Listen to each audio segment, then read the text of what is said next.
Dans la capitale, Kinshasa, selon la police congolaise qui s'est exprimée aujourd'hui, 32 personnes ont été tuées pendant 2 jours de manifestations violentes. Selon Human Rights Watch, le chiffre s'élèverait à 44 personnes. Des affrontements qui ont commencé juste avant le début d'une manifestation qui était prévue lundi pour appeler au maintien du calendrier électoral.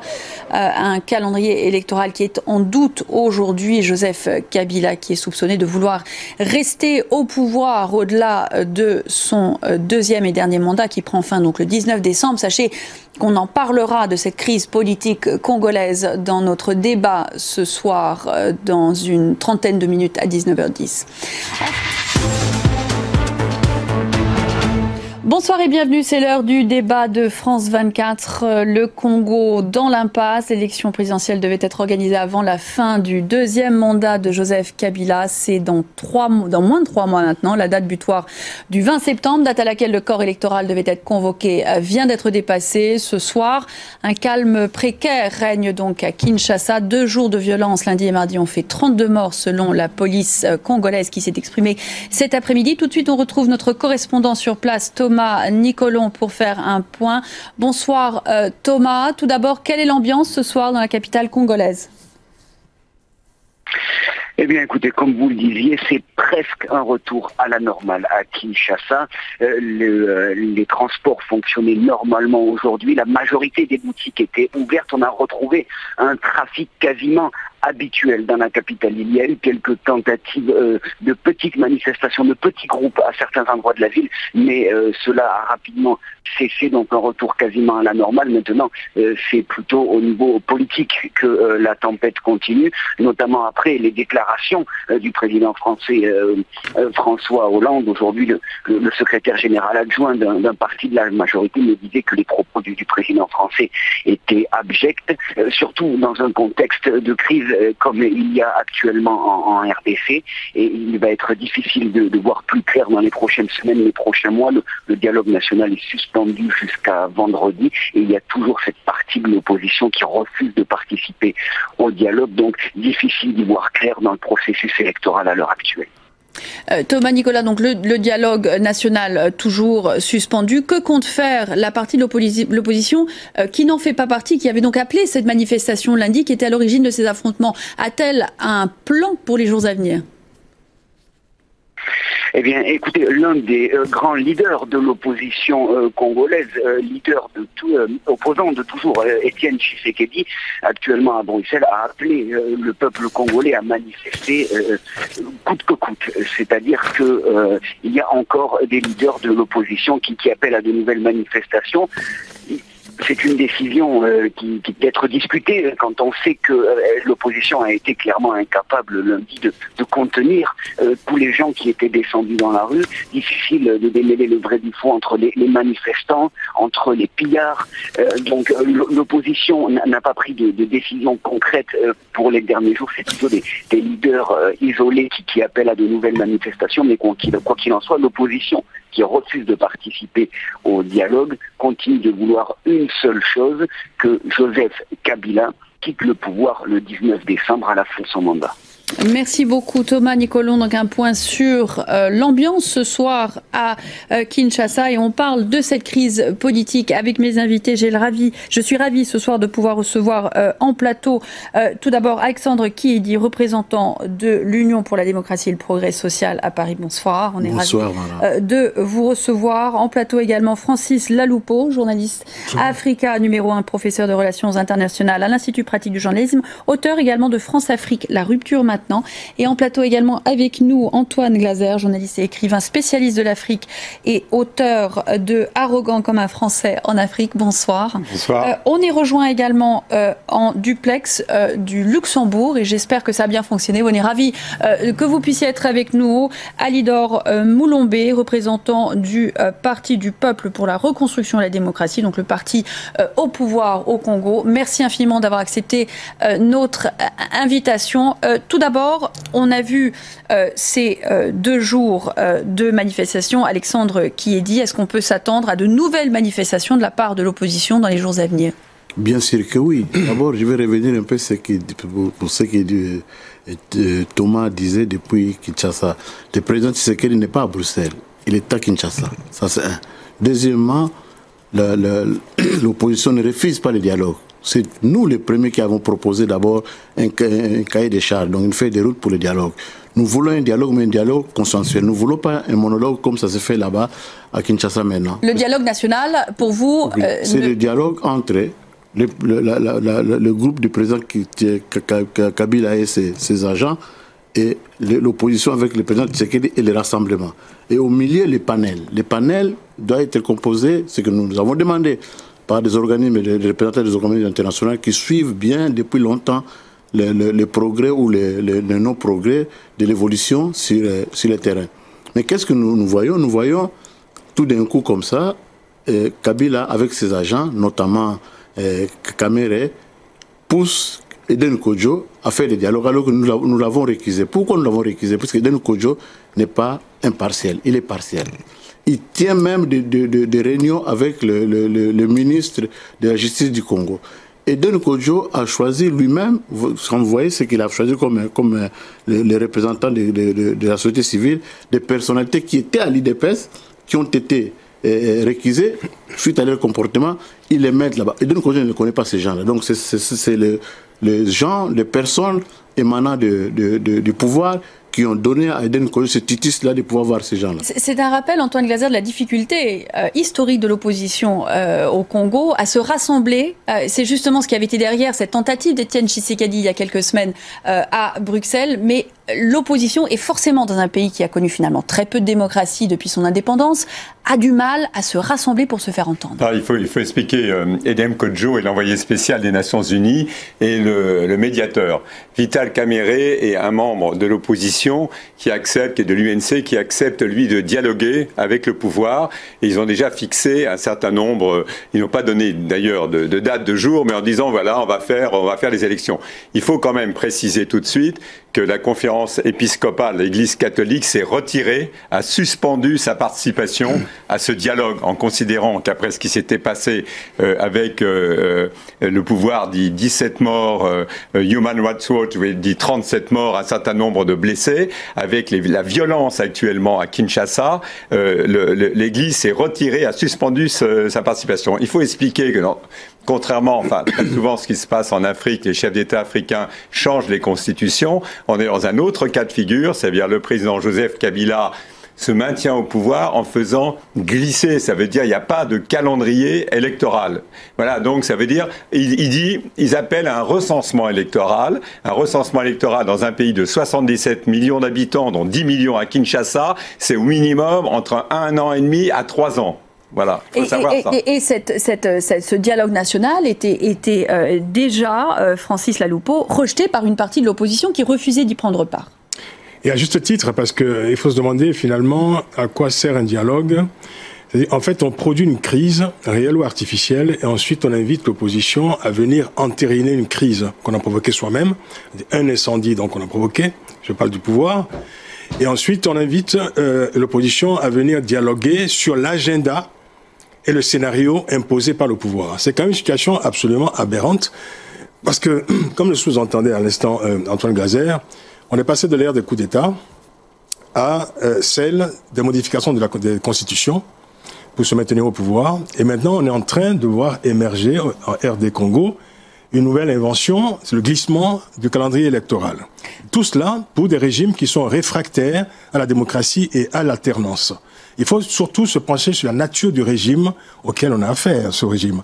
C'est un régime qui n'a jamais intégré dans son agenda l'alternance, qui ne s'y est pas préparé et qui, au fond, est en train aujourd'hui de montrer à la face du monde un scénario qui était, pour des raisons sur lesquelles on peut revenir, absolument prémédité. Alors, justement, Alidor Moulombé, le souhait, le désir, cette revendication de la part de l'opposition, que le calendrier électoral soit respecté, qu'une élection puisse avoir lieu avant le 19 décembre, donc fin de ce mandat de Joseph Kabila, est raisonnable. Non, ce n'est pas raisonnable, en fait, cette demande.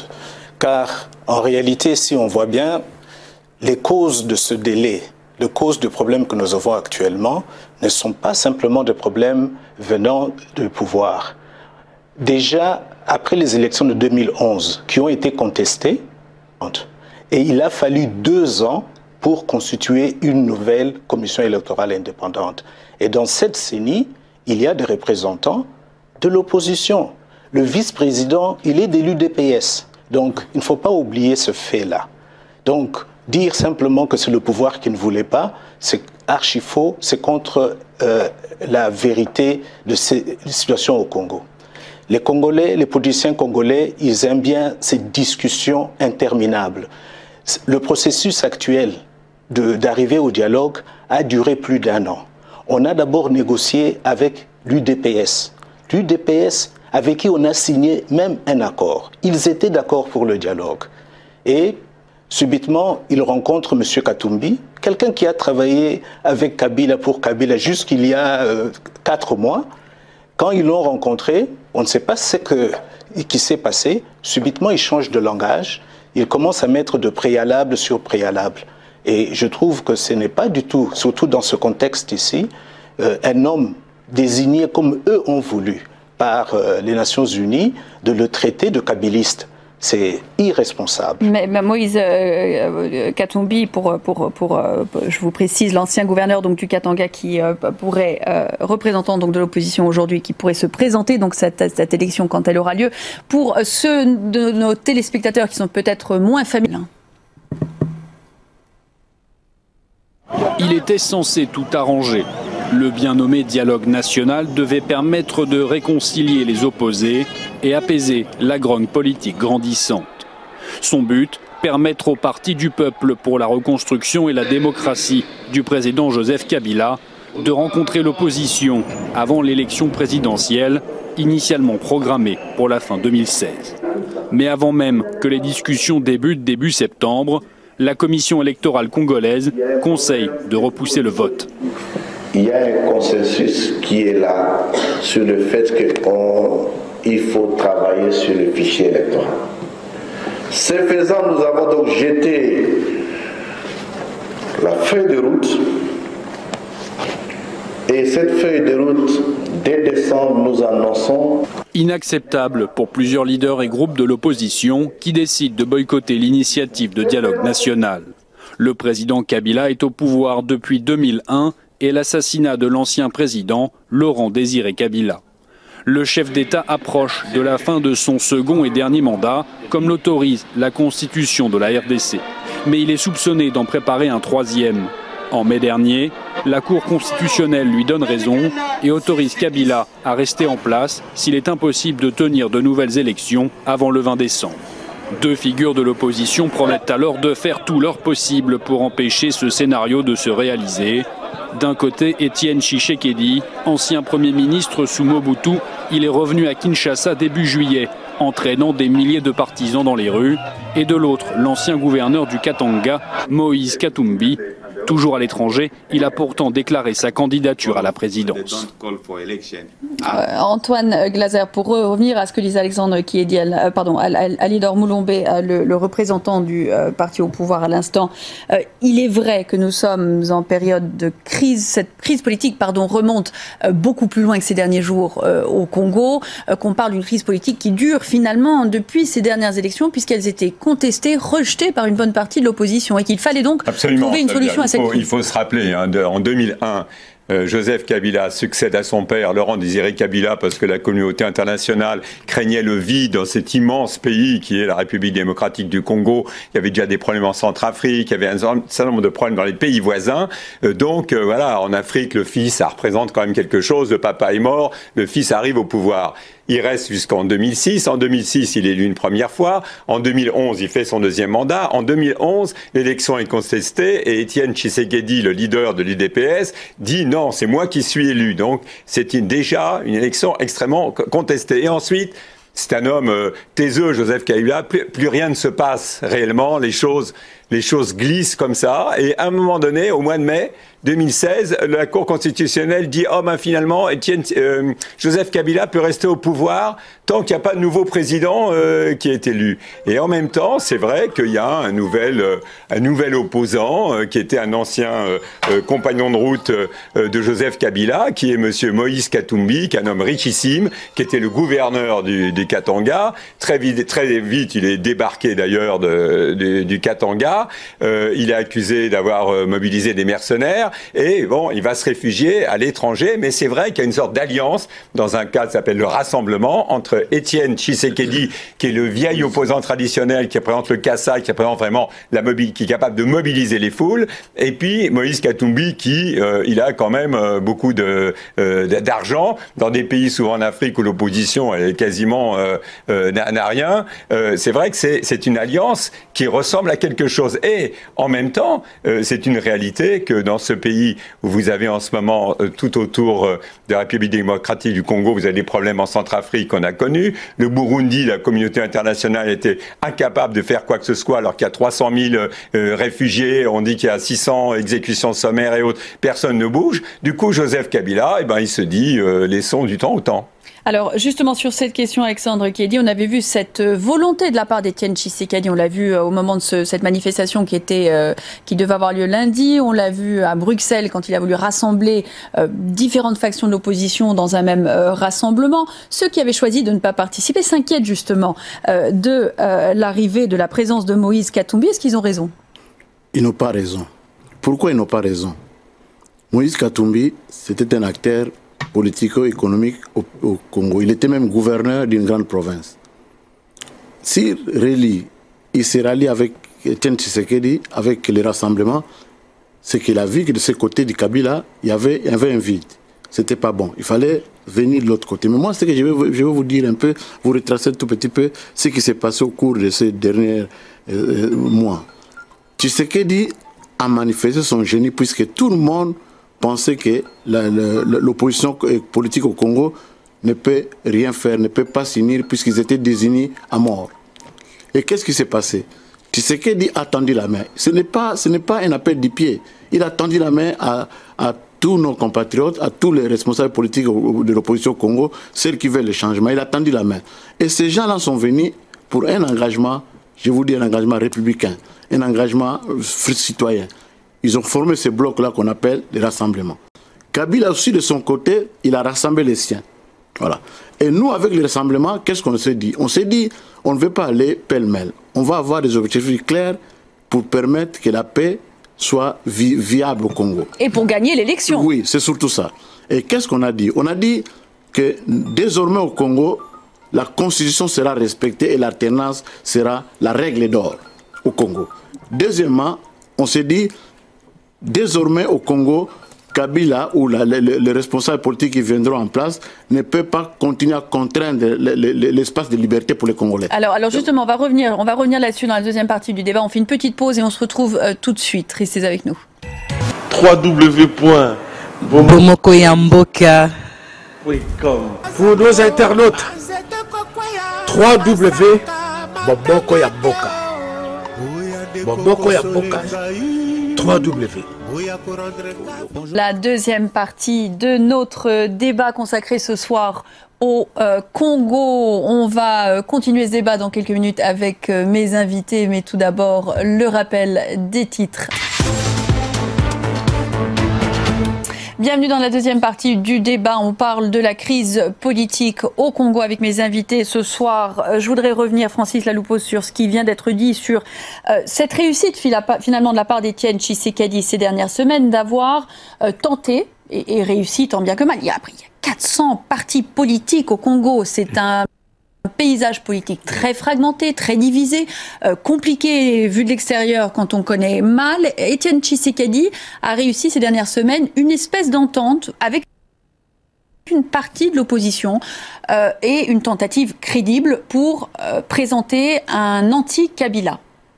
Oui, alors, M. Tshisekedi a été appelé, on l'appelait pendant quelques années, enfin peut-être moins maintenant, l'homme des rendez-vous manqués, parce que c'est l'opposant qui, évidemment, s'est opposé à Mobutu, qui a systématiquement raté, je dirais, la dernière marche qui pouvait le mener au pouvoir. Et le dernier rendez-vous manqué, évidemment, date de 2011, puisqu'il est considéré par une partie du pays, en tout cas, comme celui qui avait été élu en 2011. Je crois qu'en fait, Étienne Tshisekedi capitalise surtout sur un rejet du régime en place. C'est un rejet profond. On a quand même affaire à un pays où on compte aujourd'hui 82% de la population qui vit sous le seuil de pauvreté.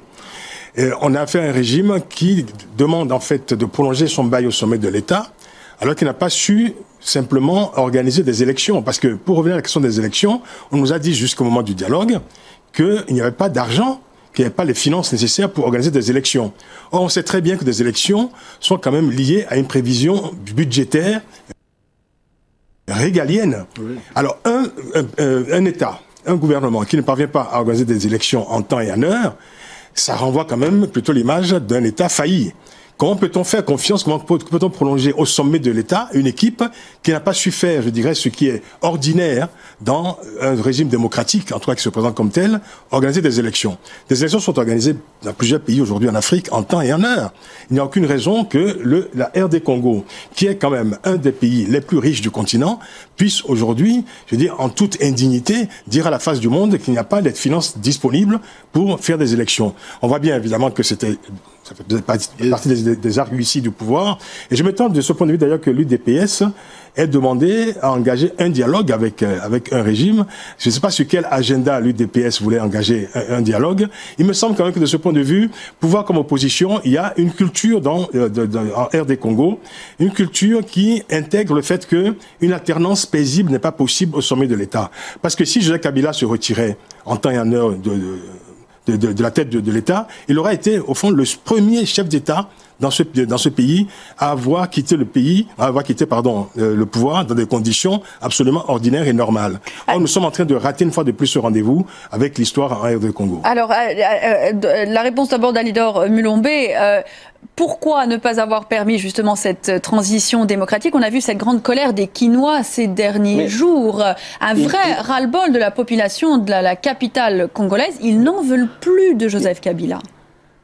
Mais non, je ne sais pas. Vous affirmez, vous avez vu ceux qui ont manifesté, vous avez vu la masse laborieuse congolaise manifester. Ce que vous avez vu, c'était quoi? Des jeunes gens, la plupart drogués, qu'on a payés pour aller casser. Ce n'est pas ça que la population congolaise. Regardez bien les images, vous allez voir quel type de personnes sont sorties. Mais je vais dire autre chose. Pour tous ceux qui donnent des conseils à l'Afrique, au Congo, si vous voulez que les phénomènes des élections tout le temps contestées se terminent, c'est que Kabila dit il faut bien préparer les élections. Ce n'est que si on prépare bien les élections qu'on n'aura pas de contestation. Pourquoi se précipiter, faire des élections entre guillemets bâclées qui vont être contestées? Donc ça, c'est souhaiter une crise permanente au Congo. Ce qui s'est passé, eh bien, c'est que, comme je disais tout à l'heure, pendant 2 ans, pas de la CENI, la Commission électorale indépendante, c'est elle qui organise les élections.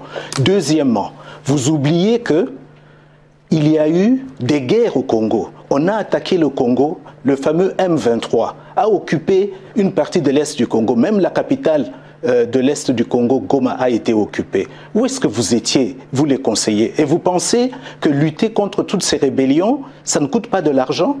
Antoine le Congo Gazer est riche potentiellement, mais la richesse, ce n'est pas seulement le potentiel. La richesse, c'est quand cette richesse est utilisée. Et puis pour le bilan de M. Kabila, écoutez, dans quel état il a trouvé le pays? Il a trouvé un pays avec un budget de 400 millions. Un budget de 400 millions pour ce grand pays, comme vous le dites. Alors, soyez un tout petit peu juste, essayez de comprendre la situation et surtout, comprenez que si les élections ne sont pas bien préparées, ça va toujours mener au chaos. Ce qu'il essaye de faire par le dialogue, c'est cela. C'est de dire comment organiser les élections paisibles et qui ne vont pas être contestées. Alors Alexandre Kiedi, vous vouliez répondre à ça, justement. Oui, puisque, en tout cas, avec tout le respect que j'ai pour vous, vous faites honte aux Congolais et honte à l'Afrique, s'il vous plaît. Vous ne pouvez pas tenir un tel discours. Ce sont des slogans de Facebook. Non, non, non. Monsieur, ce n'est pas les Facebook. Ce sont des slogans de Facebook. Arrêtez de dire des mensonges. Alors, quand sur cette question... est venu au pouvoir, il y avait, le budget était d'1 milliard. Ce n'est pas à toi de me confondre, parce que c'est dans mon métier, ça. Et pour ce qui est de ce bilan de Joseph Kabila, Kabila a échoué partout. Il a échoué partout. Il a promis aux Congolais de 5 sentiers, il n'y a rien. Allez voir. Le Congo est resté comme au début des années 60. Il n'y a rien. Il a échoué partout, Kabila. Il n'a pas su donner au peuple congolais de quoi se nourrir, de quoi se vêtir. Le Congo, le pays qui a été le fleuron de l'Afrique à l'époque coloniale, est devenu un pays, comment dirais-je, laissé à l'abandon. Le peuple congolais souffre. Cet argument sécuritaire, Antoine Glaser, il est, on l'entend souvent, pour maintenir des régimes au pouvoir, mais il est légitime également. Dans le cas du Congo, un pays qui a connu 2 guerres récemment, qui a connu de nombreuses rébellions, qui a encore de nombreux groupes armés qui opèrent sur son territoire, on peut comprendre cet argument sécuritaire. Il faut la stabilité au Congo. C'est-à-dire que, c'est vrai que c'est déjà surprenant d'entendre le représentant de Joseph Kabila dire quand il est arrivé au pouvoir, s'il parle de 2001, il a succédé à son père. Alors donc il faut s'adresser, c'est-à-dire c'est un peu un parricide quelque part. Deuxièmement, quand on parle des casseurs, très franchement, les casseurs, il y a quand même eu, c'est la première fois qu'on voit ça en Afrique, 3 sièges de l'UDPS, du mouvement des Lumumbis et d'un autre siège qui ont été quand même incendiés et vraiment avec des gens assassinés. C'est quand même, on a rarement vu ça, je veux dire, dans un pays africain. Qu'est-ce qui est arrivé, d'une façon aussi violente. Moi, je suis le petit blanc des bords de Seine, donc je vois ça sans doute des bords de Seine, mais je suis ça depuis 35 ans, et c'est vrai que le Congo, rappelez-vous, alors bien sûr, tous les trucs de scandale géologique, moi qui analyse ça, ce que j'analyse, c'est que finalement, le maintien de Joseph Kabila au pouvoir, ça arrange bien les voisins. Des grands pays comme l'Angola ou le Rwanda, ils sont très contents d'avoir Joseph Kabila, parce que comme ça, chacun fait son petit business aux frontières du Congo démocratique, et finalement les choses se perpétuent de cette façon-là. Mais si on veut bien organiser les élections, justement, pour bien les faire, pour pas les bâcler, quand même, je veux dire, si il était arrivé au pouvoir, même en 2006, alors la seule chose que je reconnais qui est une réalité, c'est d'abord que Joseph Kabila, dans la ville de Kinshasa, a toujours été minoritaire et a toujours eu des problèmes dans la capitale. Et c'est vrai qu'en 2006, c'était Jean-Pierre Bemba qui était arrivé en tête. Les Quinois, Francis, n'aiment pas Joseph Kabila, historiquement, c'est prouvé. Je ne sais pas si c'est historiquement. En tout cas, c'est vrai qu'il y a une partie de la population qui a rejeté Joseph Kabila. Il faut dire qu'il est arrivé quand même au pouvoir par des voies, je dirais, à tout le moins, disons, inhabituelles. On ne peut pas dire que ce soit une accession démocratique au pouvoir. Mais je vais juste relever 2 ou 3 choses, si vous permettez. C'est quand le monsieur qui est avec nous, monsieur du PPRD, dit qu'il faut organiser des élections dans de bonnes conditions pour éviter toute contestation. Il le dit, il le répète. J'aimerais savoir, au fond, combien de temps il faut dans un pays pour s'assurer qu'on organise de bonnes élections. Ça fait quand même 15 ans que ce régime est en place. Il faudrait peut-être encore attendre 5 ans, 10 ans dans ce cas-là. Peut-être qu'il faut complètement renoncer à l'agenda démocratique. Alors, Alidor Mulumbe. Par ailleurs, je voulais quand même souligner également que M. Joseph Kabila n'est pas candidat. Il n'est plus candidat à une élection présidentielle. Donc, il ne peut pas se représenter. Il ne peut pas se représenter. Alors, donc, peut-être que pour apaiser simplement le climat social et politique dans le pays, Joseph Kabila peut se retirer du pouvoir. Annoncer qu'il se représente.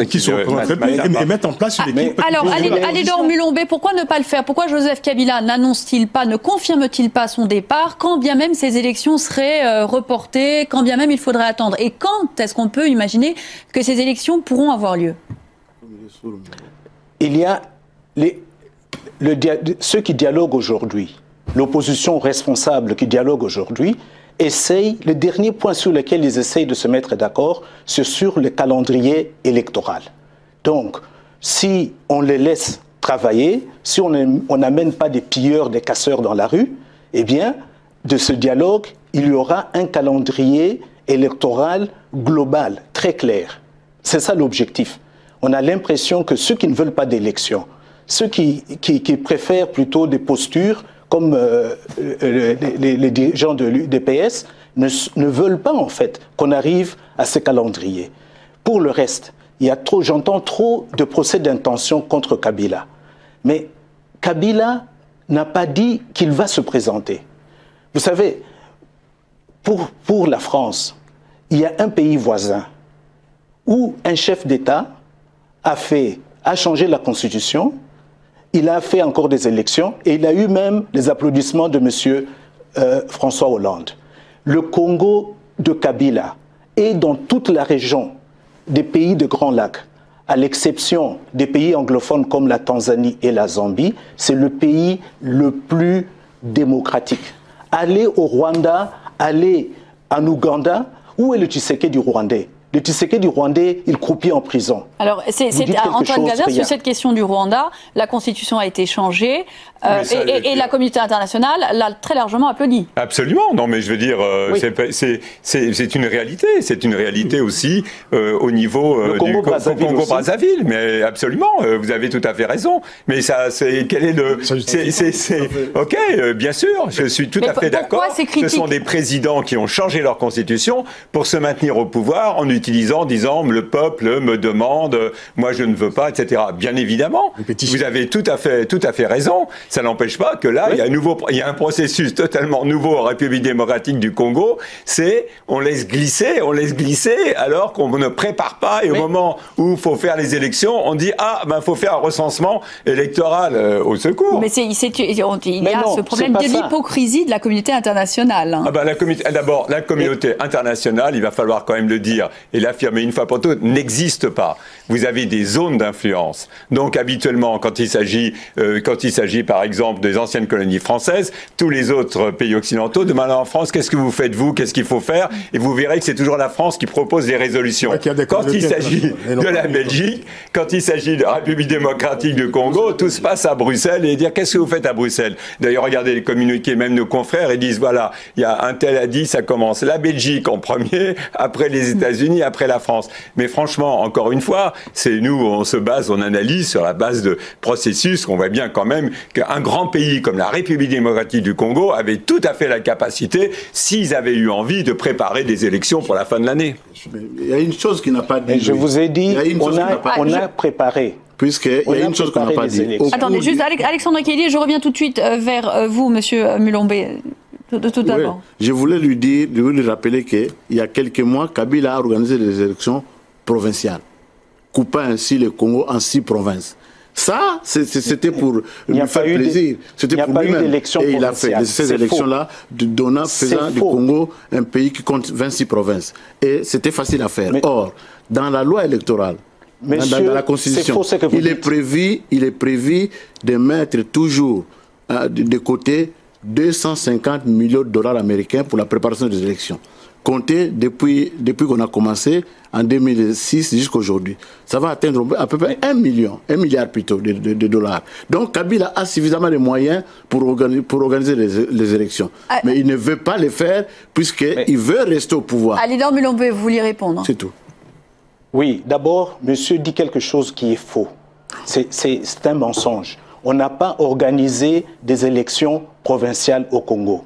On a organisé, c'était des élections des gouverneurs. Et ce sont des élections... Mais non. Un gouverneur, il sort d'où? Il est d'une province. Mais non. Il y a des assemblées provinciales. Ce n'était pas...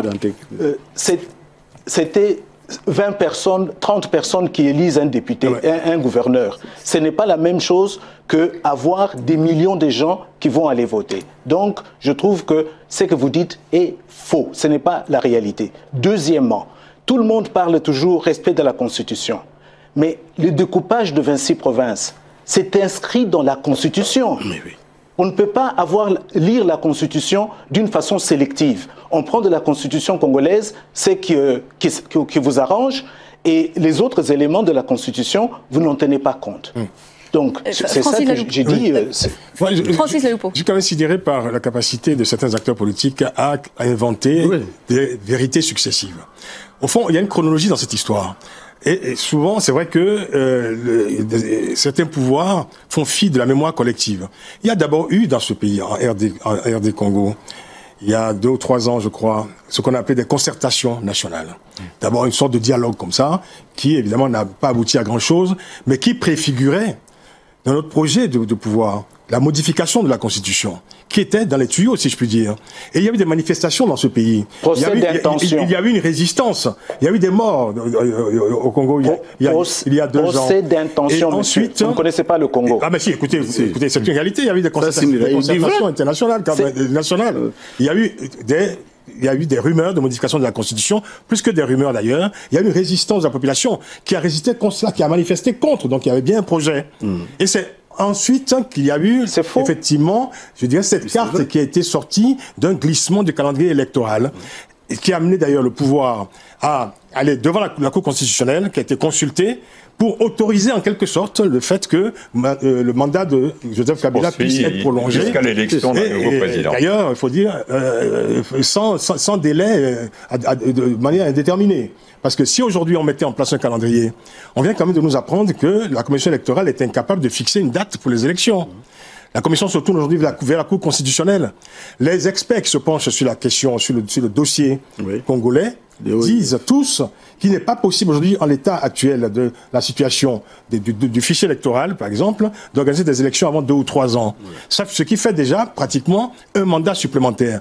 On a contourné finalement toutes les difficultés pour offrir au pouvoir en place ce qu'on appelle, c'est la terreur actuellement pour les opinions africaines, un 3e mandat. Alors, est-ce que, Antoine Glaser, est-ce que ce n'est pas un problème? On a vu, je reviens tout de suite vers vous, Alidor Mulombe, juste sur ce point où en est le Congo aujourd'hui. On a vu un pays donc, qui est indépendant depuis 1960, on a vu les années Mobutu, le père Kabila, maintenant le fils Kabila, et toujours pas de transition démocratique paisible et acceptée par tout le monde. Est-ce que c'est simplement le cas que ce pays n'a pas les institutions démocratiques suffisamment fortes pour permettre une chose pareille? Est-ce que c'est la conclusion qu'il faut tirer aujourd'hui? Non, vous savez, on dit toujours qu'il ne faut pas des hommes forts, mais il faut des institutions et autres. Mais ce qui est une réalité, c'est vrai que ce pays a connu un certain nombre de problèmes graves et de conflits à ses frontières, encore une fois, hein, c'est vrai. Mais compte tenu il a des milliards de dollars d'aide internationale dans ce pays, la façon dont il a été accompagné, comme Francis Laloupo l'a rappelé, il y a à plusieurs reprises eu des concertations avec des gens qui venaient expliquer, organiser. C'est un incroyable nombre d'associations, de médiation, de toutes les organisations internationales, des ONG qui sont penchées sur le Congo démocratique. C'est absolument incroyable d'arriver à la fin de l'année en disant, voilà, les élections, non, il faut apporter. Il faut savoir aussi, c'est pas simplement l'élection présidentielle. Les députés, ils font quoi? Ils vont rester, il va falloir continuer à payer les députés encore 3 ans. Et toutes les autres institutions, alors tout le monde, personne ne bouge. C'est pas simplement le président. Ça veut dire que c'est un pays qui va être en roue libre totalement sur le plan institutionnel. C'est pas possible. Alidor Mulombe. Mais quand le pays essaie de se donner cette chance-là, cette chance de bien organiser ses élections, c'est assez étonnant de voir que les pays occidentaux, par exemple la déclaration du président français, elle est pour moi étonnante au moment où il faut apaiser la population. Oui, qu'est-ce qu'on fait? On met de l'huile sur le feu. On essaye d'encourager les pilleurs, les casseurs, ceux qui ont fait que l'économie de ce pays, à cause des pillages, de 91 et 93, ces pillages ont subi les conséquences jusqu'aujourd'hui.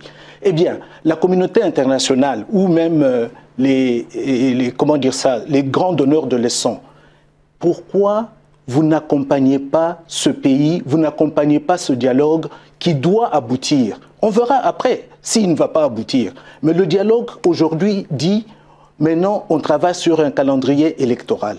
Car on ne peut pas organiser les élections dans un pays. Les gens n'ont pas de carte d'identité. Les fiches communales de savoir qui est congolais, qui n'est pas congolais, ça n'existe pas. Le premier qui a critiqué ça, c'est M. Tshisekedi.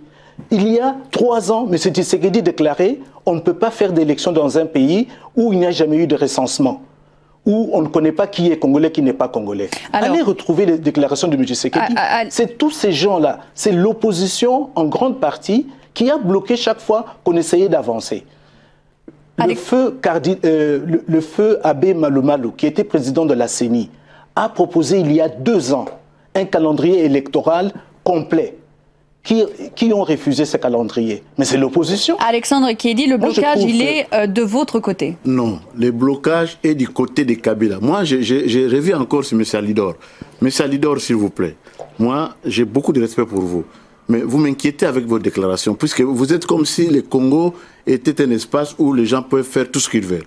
Voilà. Et quand les gens résistent, vous êtes contre eux. Et vous savez bien que dans un État où il n'y a pas de règles, où il y a le désir de l'absolu, la résistance devient un droit. Et si le peuple congolais résiste, c'est puisqu'ils sentent que de l'autre côté, il n'y a pas de retombants. Qu'est-ce qui se passe? Il se passe que, moi je pars toujours du Genval, puisque le Genval c'est le point central. C'est comme ça que nous sommes partis. Nous avons dit, plus jamais qu'il y ait des morts comme on voit là aujourd'hui. Il y a 50 morts, on vous a dit seulement 42, 32, mais il y a 50 morts.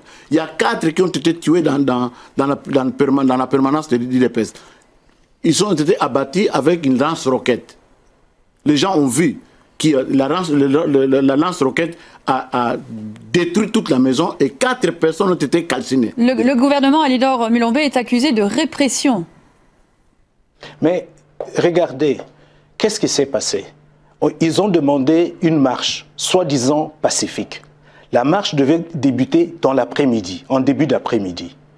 Mais c'est déjà à 8h, 9h qu'on a commencé à brûler, il y a des écoles qui ont été brûlées, il y a des banques qui ont été brûlées. C'est ça qui s'est passé, la réalité. Ce qui fait qu'on se demandait comment ces gens qui demandent une marche pacifique ne sont pas capables d'encadrer leurs gens.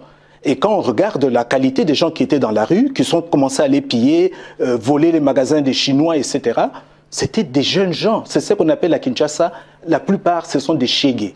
On en a trouvé même, il y en a même qui manifestaient nus. Donc, ce qui fait que la répression, c'est quoi? Ici, c'est rétablir l'autorité de l'État. Madame et monsieur qui en salle, si on vient attaquer votre maison, juste parce que on vous soupçonne d'être partisan de M. Kabila, et on vient attaquer votre maison, vous ne serez pas heureux d'avoir la police venir essayer de limiter les dégâts? Alors, juste c'est ça qui s'est passé. Francis Laloupo. Oui, alors je vais juste dire, je suis surpris que le monsieur du PPRD qualifie les manifestants de drogués, de délinquants. Bon, c'est une drôle de façon quand même de qualifier l'opposition. Ce que je vais dire simplement, je vais être très court, c'est que je reviens à ce que je disais au départ, cette crise a été quand même créée par le régime en place. C'est le régime qui n'a pas su organiser des élections. On connaît des crises préélectorales, des crises post-électorales. Là, on a une crise de non-élection. Voilà. Et cette crise provoque évidemment des tensions politiques. Là, il y a des manifestants, il y a un dialogue, donc il y a forcément des pour et des contre. Il y a des gens qui manifestent. Il se fait que ce pouvoir refuse toute forme de contestation, d'où cette répression qui est tout à fait féroce, tout à fait violente. Mais messieurs, on va juste laisser c'est-à-dire que finalement, on a créé en RD Congo une situation insurrectionnelle. C'est ce qu'il faut admettre tout simplement et l'assumer. Maintenant, c'est au pouvoir de gérer la situation. Antoine Glaser. Il faut quand même rappeler ce qu'avait critiqué François Hollande, qui, moi je ne suis pas d'accord sur la politique africaine, mais je veux dire, ce qui a critiqué François Hollande, c'est l'attaque d'un siège de l'UDPS, du principal parti du pays. L'attaque et l'incendie du siège du DPS, ça, sont pas des pilleurs et des casseurs, c'est de la violence d'État. C'est comme ça que ça s'appelle. Alidor Mulombe, de la violence d'État. Pourquoi vous ne critiquez pas On a brûlé le siège du PPRD, on a brûlé le siège du RCD Goma. Tous les partis de la majorité présidentielle, leurs sièges ont été brûlés. Pourquoi vous ne parlez pas de cela? C'est un peu ce qui étonne. Ça, c'est les militants qui ont brûlé le siège, ce n'est pas l'État. Mais la question qu'on peut poser à un régime dans une situation comme celle-là, pour évidemment apaiser un peu les humeurs, c'est quelle est la réponse politique pertinente que votre régime apporte à cette situation? C'est la seule question qui vaille. Vous êtes encore aux commandes de l'État, c'est à vous d'apporter la réponse pertinente. Or, il se fait que le dialogue apparaît comme une réponse insuffisante. Donc, c'est à vous d'inventer la réponse pertinente. Même de son un dernier mot, on est pour un cycle de manifestation et de répression. Non, mais juste, on voyait bien que le dialogue n'est pas nouveau. Ce dialogue n'est pas né il y a simplement quelques semaines. Il y a eu des négociations qui se sont éternisées avec une vraie volonté finalement du pouvoir de pas aboutir. Et c'est vrai que au niveau de ce dialogue, c'est vrai qu'il est vraiment les opposants qui participent à ce dialogue sont extrêmement minoritaires. Alors malheureusement là-dessus, on va devoir s'arrêter. Je sais qu'on C'est pas vrai. Je sais qu'on qui montre les textes que l'IDPS a signés. Je sais qu'on pourrait continuer encore longtemps. Vous voyez que se conduire là-bas à Kinshasa. On y reviendra sur cette crise politique au Congo très bientôt avec vous, messieurs, je l'espère. Merci infiniment d'avoir été nos invités ce soir. Merci à vous d'avoir suivi ce débat. On se retrouve demain soir pour un tout nouveau débat sur France 24. Bonsoir. Ouais.